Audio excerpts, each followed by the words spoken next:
የባለወልድ ወጠ ሰሪ እነሆ ቆንጆ ታሪክ ለእናንተ ልጠቁማችሁ። ቻናሉ ጥቆማ ኢንፎ ነውና ሰብስክራይብ አድርጉት። የባለወልድ ወጠ ሰሪ ነበረች።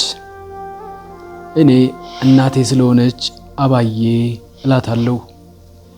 ሌሎች ሰዎች ደግሞ እማማ ውሬ ይሏታል። አይደብረኝም፣ እሷም አይደብራትም።